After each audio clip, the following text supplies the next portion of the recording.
I've had an off and on obsession with index color palette swapping in video games over the years, and maybe about a week or so ago, I decided to go way the heck overboard with it the way that I often do. And so here's the inevitable video on it. So if you want to play with this for yourself, go on over to the itch.io page down in the video description. I have named it Lorikeet, which is one of the more colorful birds, because I like naming all the things I make after birds. And there's a fancy download button that you can pay what you want and or not pay and download the files. So I've done some writing, I've written some documentation. You can go and read all this if you want. I hope the documentation is helpful. Or if you're not one for reading like me, you can just watch the video. So there are 3 different files you can download. One is the GameMaker YYMPS asset package itself, which you can load into GameMaker and use in your GameMaker game.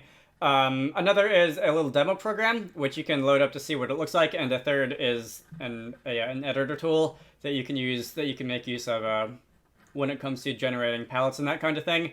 The demo is this here 3D scene, which everything in here is using index color palette swapping, except for like the text on the UI, the 3D scene, the background, the particles that splash around when you move around, and that kind of thing.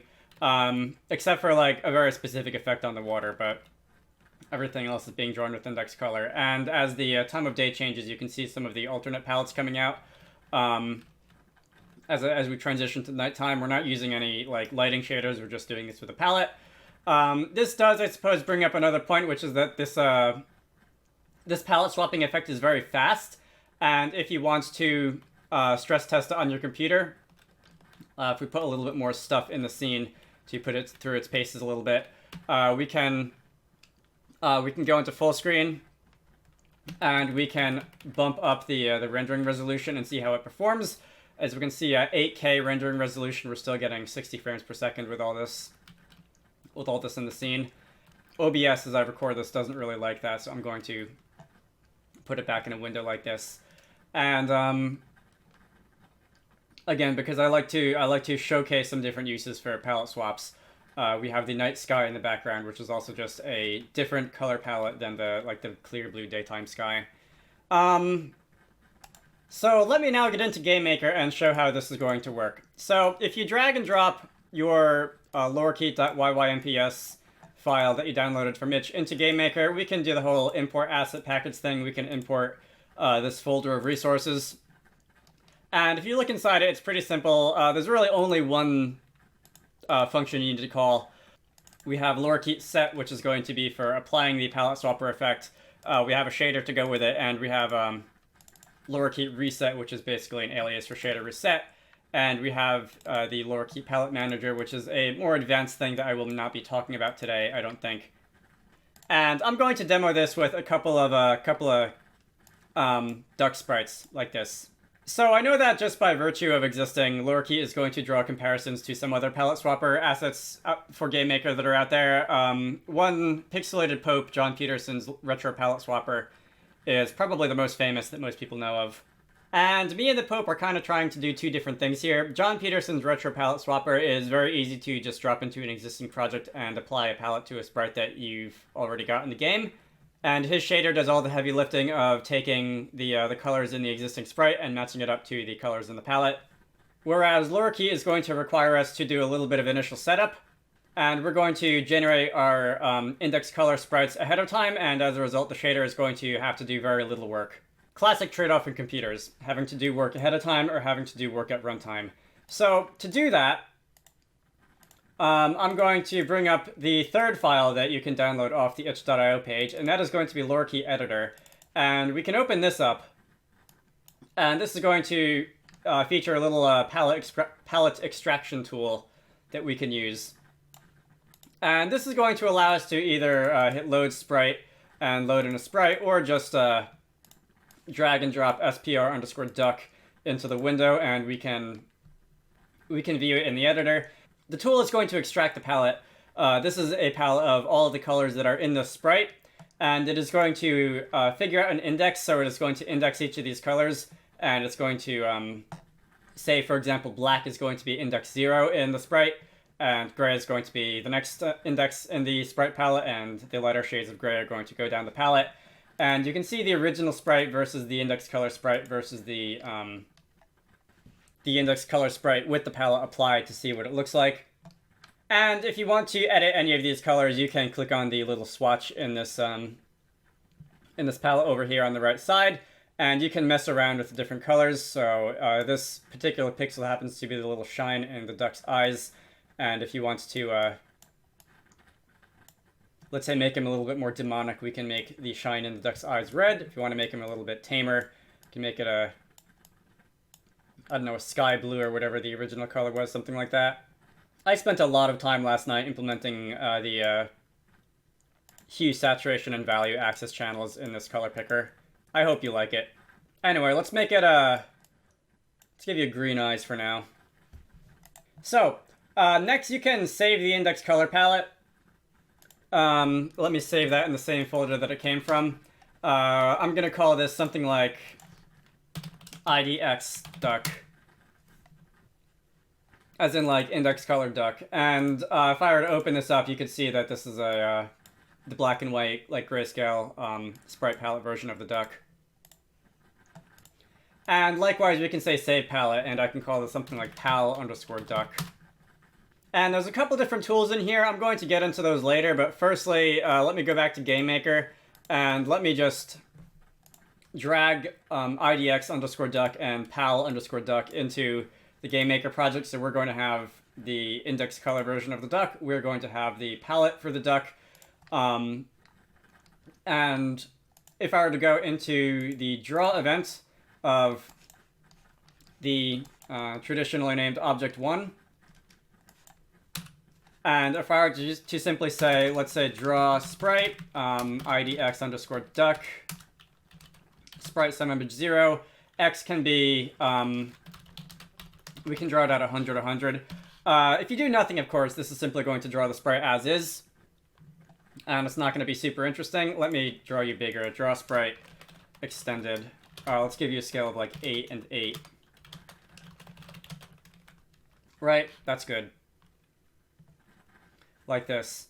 And this is just the sprite as it is. We're not doing anything fancy with the palette. But if we were to do a call to Lorikeet set, and if we were to set the pal duck, if we were to set the duck palette sprite, and then when we're done, Lorikeet reset, and run the game now, we are now going to have a palette swapped version of the duck. Alright, that's a lot of fun. At least I think it is, because I'm weird. So there's more you can do with this. If you mouse over the code help for the Lorikeet set function, you may notice some optional arguments. I guess I'll just go in order. So the palette index, you can, if you want, have multiple rows of sprite palettes inside each of the contained inside a single file. So if I were to go and add row, and my artistic abilities aren't going to really allow me to do much here, but if I were to, for example, change the color of, for example, the duck's eyes, maybe we want to have a couple different colors of duck's eyes. Yellow is going to be hard to see, but let's go with maybe red. And maybe purple, because purple eyes are things that ducks have, you know. Trust me, I know how ducks work. And let's say sky blue. And you know what, just for fun, on this last one, let's also edit the color of the staff. What would be a fun staff color to have? Alright, that's mildly abominable, but you know what? We're going to save our duck with a blue staff. So let me save that again. Let me go and update the sprite in GameMaker. And let us draw with this palette instead of just the simple one. So if I were to run the game, by default, we're going to draw with the palette in the first row. Right, the palette in the first row of colors in this palette sprite. But we can use the second argument in the Lorikeet set function to make that not the case. So I'm just going to define a variable. I'm going to initialize it to 0. We can say if keyboard check pressed.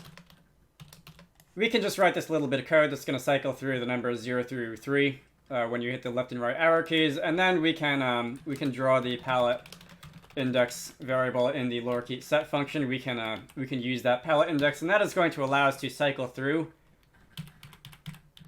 like this. That is going to allow us to cycle through the different palettes in the sprite. Yeah, this is going to be 1, 2, 3, 4, and we can cycle through those. And in addition, you'll often want palette index to be an integer, but if you want to smoothly fade between palettes, we can instead say, let's say if you hold the left and right keys, we will smoothly cycle between palettes, and that will allow us to fade between, for example, eye colors and staff colors, and back to our originals.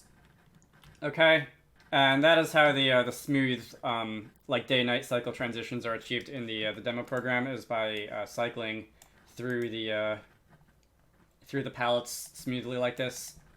And all that can be done without any complicated shaders. All that can be done without having to have multiple copies of the same sprite. We're just going to do a little bit of modification to the palette.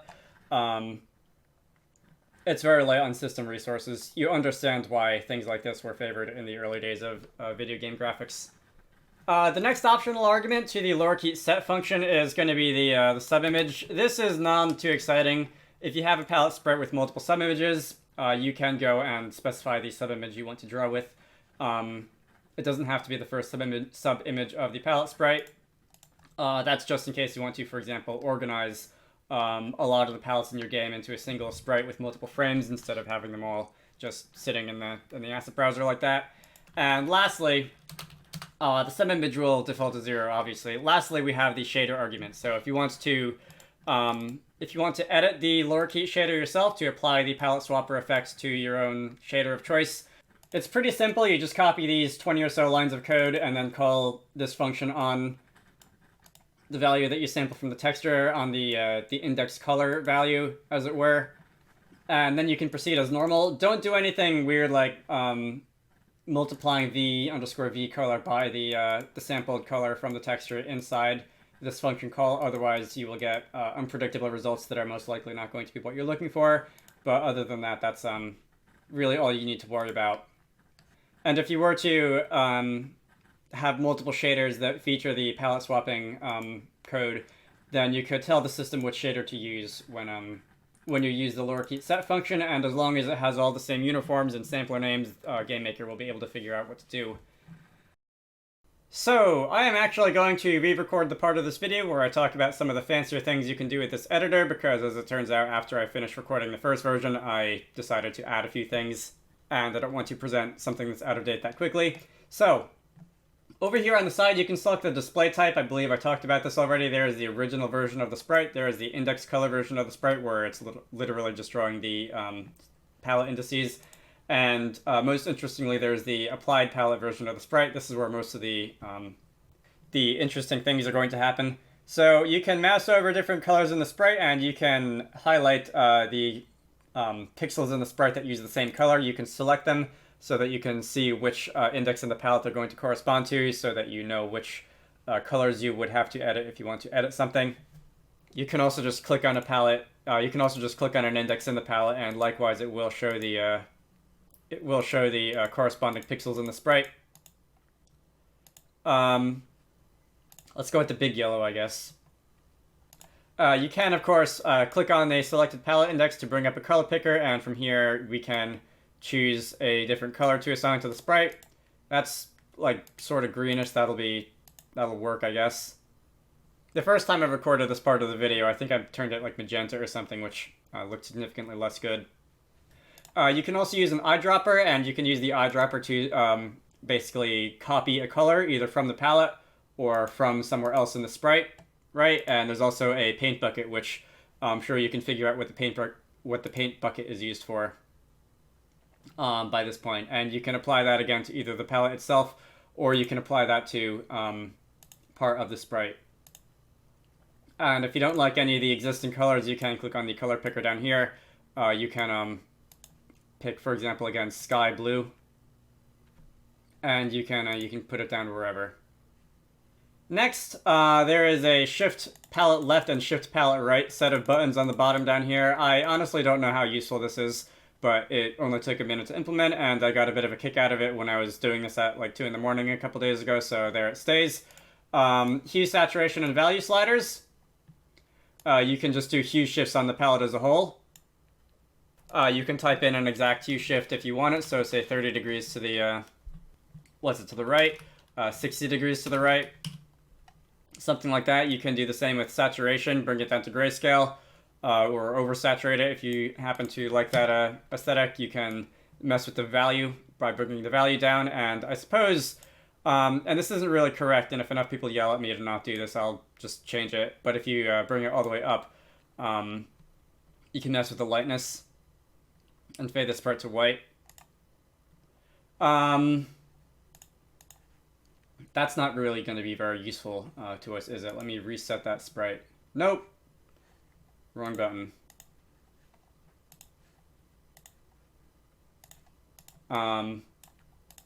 Yes, bring the duck back in. Reset palette is the button that I wanted.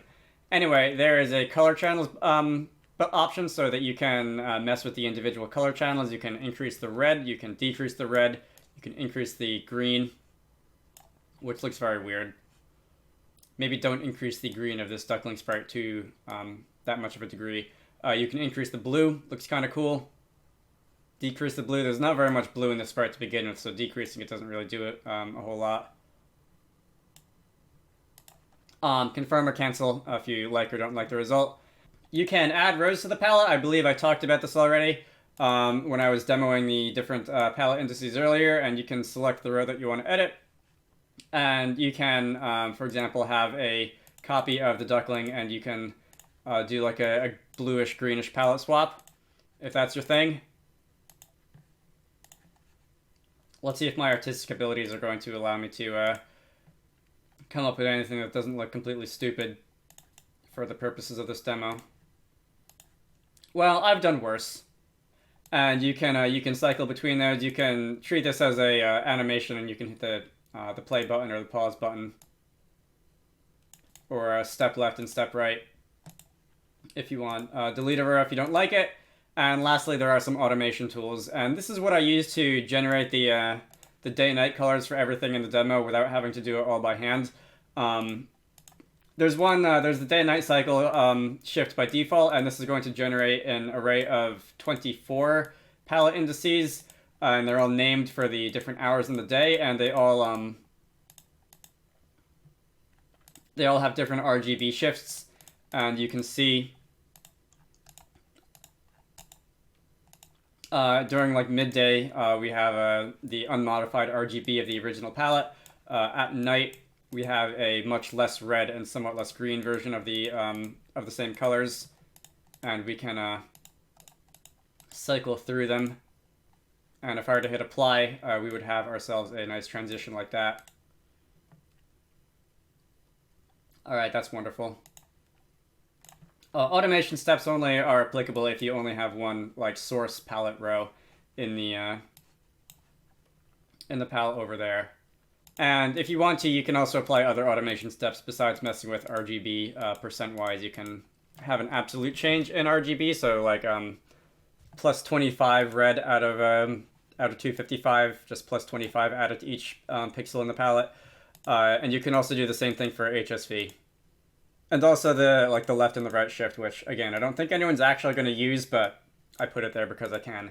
And lastly, to automate the automation, you can drag a number of image files from Windows Explorer into this dialog specifically, and instead of trying to import them into the editor, it will ask us if you want to perform the selected automation on these two files. If you click yes, select the output folder where you want to put them, and it will automatically generate a number of the index color sprites for one, so IDX sprite doggo and IDX sprite duck, and the automated palettes, so palette sprite doggo, palette sprite duck, which is going to contain all of the like the automation color palettes. Oh, I was gonna say, why is the first row in here weird? But that's because I replaced the midnight index with a shift left for some reason. Let me put that back to what it's supposed to be. 0.24, 0.51, 1.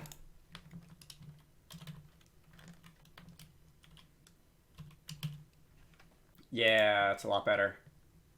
That's the palette extraction tool. I had a lot of fun making it, and I'm going to cut back to the original video starting about now. A word of caution, so calling Lorikeet set is functionally the same as a like shader related or GPU state related functions like GPU set, blend mode, and that kind of thing. And while the Lorikeet shader itself is extremely fast, because if you looked at it, again, it's very simple. There's only a little bit of color lookups going on here. We're not doing any like fancy lighting calculations or anything of that sort. Frequent batch breaks in GameMaker will mean that you can't really fully take advantage of the power of your GPU to do this kind of thing.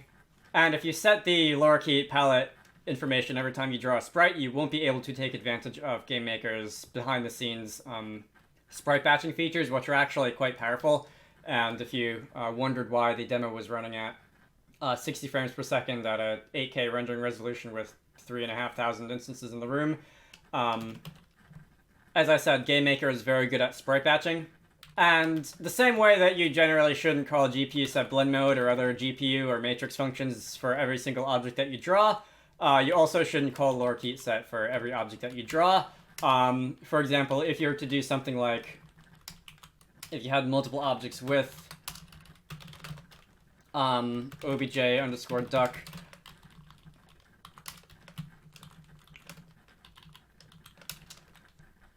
if you were to put this in the draw event of a theoretical obj underscore duck, it would be vastly more performant to, instead of setting this information for every instance, if you were to